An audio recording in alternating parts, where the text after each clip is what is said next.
Welcome to tonight's story. A tale of a haunting so unsettling that those who dared enter have never looked at the world the same way again.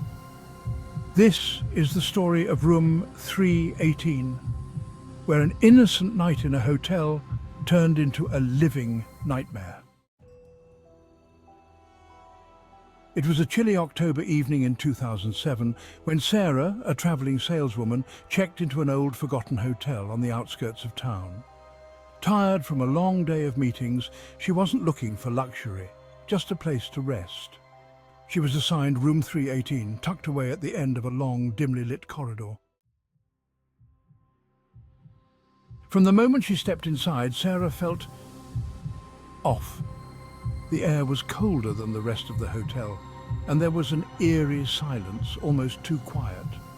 She chalked it up to exhaustion and brushed it aside. But that was just the beginning. As she settled into bed, she began hearing soft tapping sounds, like someone gently knocking on the walls. At first, she thought it was just the pipes. Old hotels have their quirks, after all. But the knocks became rhythmic, almost deliberate. And they weren't coming from the walls, they were coming from inside the room. Later that night, as Sarah went to brush her teeth, something caught her eye in the bathroom mirror. At first, she thought it was her own reflection. But when she looked again, she saw her. A woman, dressed in an old-fashioned gown, staring back at her from the corner of the room. Panicked, Sarah spun around, but no one was there. Her heart raced as she tried to convince herself that her mind was playing tricks on her. She hurried back to bed, pulling the covers over her head, trying to shake off the fear. What Sarah didn't know was the dark history of room 318. Decades ago, a young woman named Emily had been found dead in that very room. Some say she took her own life after being left at the altar. Others claim she was murdered by a jealous lover. But one thing was certain, her spirit never left. Over the years, guests in room 318 reported seeing her. Some felt a cold presence near the bed. Others heard faint whispers of a woman crying, and a few even saw her reflection in the mirror, just as Sarah had.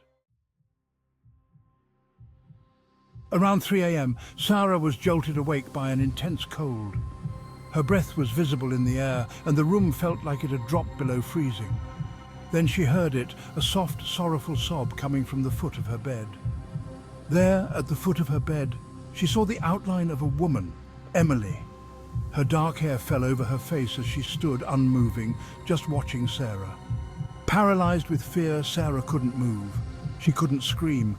All she could do was stare as Emily slowly raised her hand, pointing at her. The next morning, Sarah checked out without a word. She refused to speak of what had happened that night to anyone. But the staff knew. They had seen the look before, the look of someone who had encountered her. Room 318 has remained vacant ever since. No one dares to stay the night. But if you ever find yourself in that old hotel and you hear soft knocks or see a shadow in the mirror, just remember, Emily is still there, waiting. If you enjoyed tonight's story, don't forget to like, share and subscribe for more chilling tales. Sleep tight, if you can.